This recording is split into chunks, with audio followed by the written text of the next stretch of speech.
Tom Clancy's The Division 2, a sequel that, while not perfect, still manages to vastly improve upon what the original game set out to be.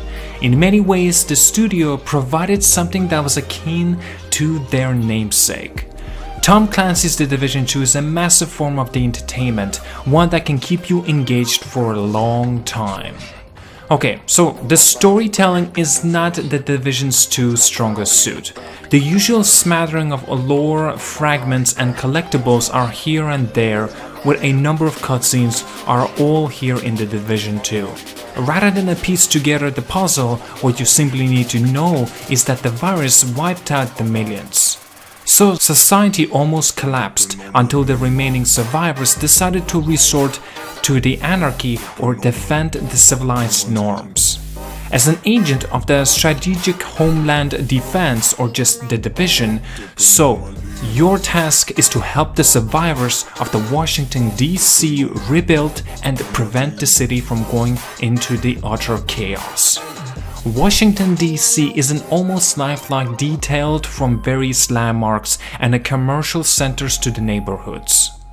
Transitioned from one zone to another is seamless, and every area is interconnected. It's a gigantic, sprawling world, unlike the narrow streets of the New York. Even the Division 2's 3 Dark Zones maps or the areas feel larger and more wide open than its predecessor. Seeing the locations in The Division 2 along with the Lincoln Memorial and Air and Space Museum was definitely a treat. I can only imagine how ecstatic DC residents might be at their sheer size, scale and the scope of the game. It helps that the landscapes, buildings and scenery are rendered as vividly and strikingly as possible.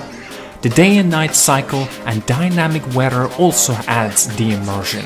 It is highly recommended to take it slow and enjoy the scenery in front of you while you're exploring and witnessing new things.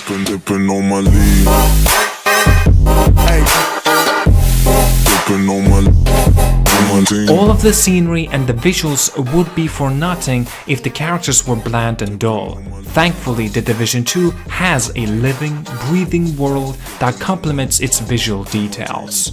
There are so many things to do and so many nooks and crannies to explore that you get distracted from your usual objective half the time. In most cases, it is even recommended to travel, and not fast travel, that you might find crafting materials, item chests, faction keys, or even hidden bosses. As you explore Washington DC, you'll encounter factions fighting for their control, such as the Outcasts, True Sons, and Hyenas. Also, the Black Tusk, an unofficial organization with shady dealings, will eventually arrive in the endgame, and so the firefights will erupt in the world, and so goes the same for the Dark Zone maps, showcasing numerous enemies that you'll need to take down for some sweet loot. As you progress through the campaign, you'll eventually unlock more NPCs to aid with your builds, crafting, Dark Zones and conflict PvP, bounties and more. You'll also be able to help out settlements and control points, rebuilding them. You can call on the friendly NPCs to help you take over the hostile territory by firing a flare gun. At times, they might even help you if they happen to be simply passing by while you're under attack. The addition of these elements in the game world is a joy to see in practice. Even if you're a solo player, you'll never really feel alone. The Division 2 has a returning matchmaking system calling for a backup, and a player or players who has the setting enabled can answer the call and they will join you to aid you.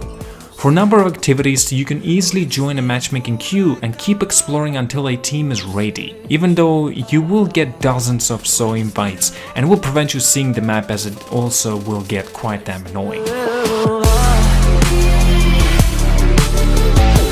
The Division 2 emphasizes as a tactical approach. Going in recklessly will get you killed, and so you'll have to utilize cover to your own advantage.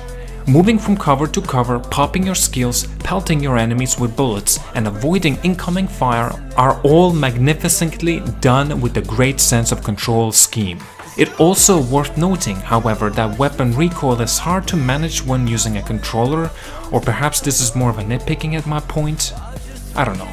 So like the battles rages around you as the game throws dozens of enemies and several waves of whether you're completing missions, objectives, public events, strongholds, or just regular free play exploration. The AI can be brutal at higher difficulties. Not only are mobs tough to take down, but they also attempt to flank you or use their own abilities and gadgets. To even the odds, you have a unique set of skills as well.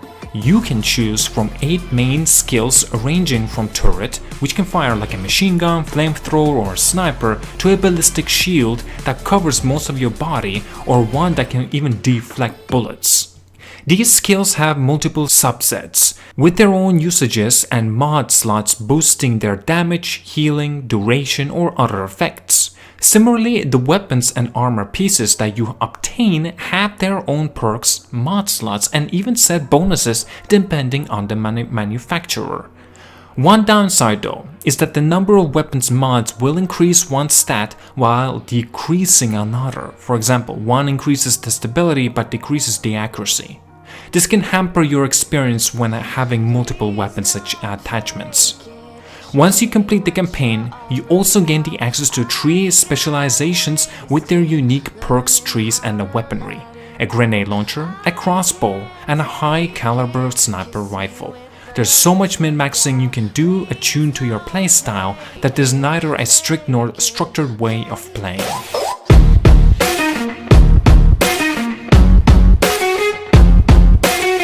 Now, a number of online games tend to focus too much on the progression via the endgame, and The Division 2 is no different.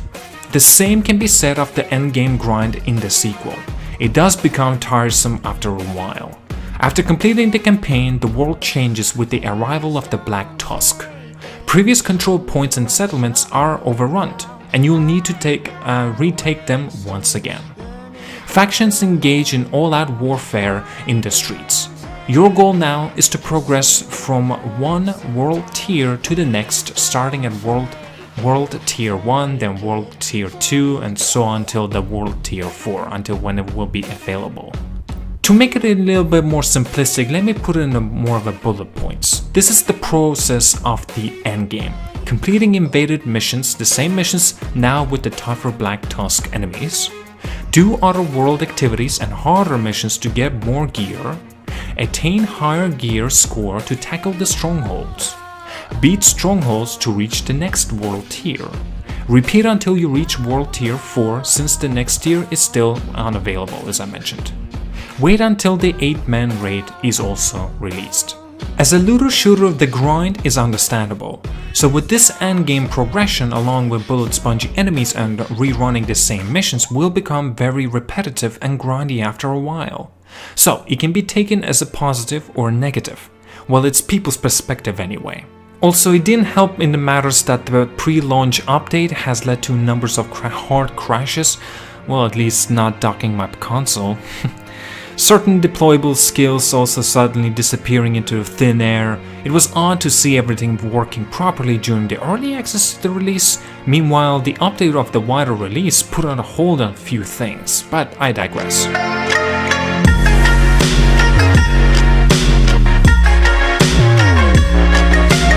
Alright, if you are able to look past these technical issues and the endgame's grind, you'll be no doubt finding loads of the entertainment and engagement from the Tom Clancy's The Division 2. While the endgame progression becomes dull after a couple of hours or days, the mere fact that you can start with mix-maxing of the repurposing your gear's perks helps in the case you like the random rolls and grinding for the best stuff. As it is already presented, it is in a spectacular, top-notch form in my personal opinion.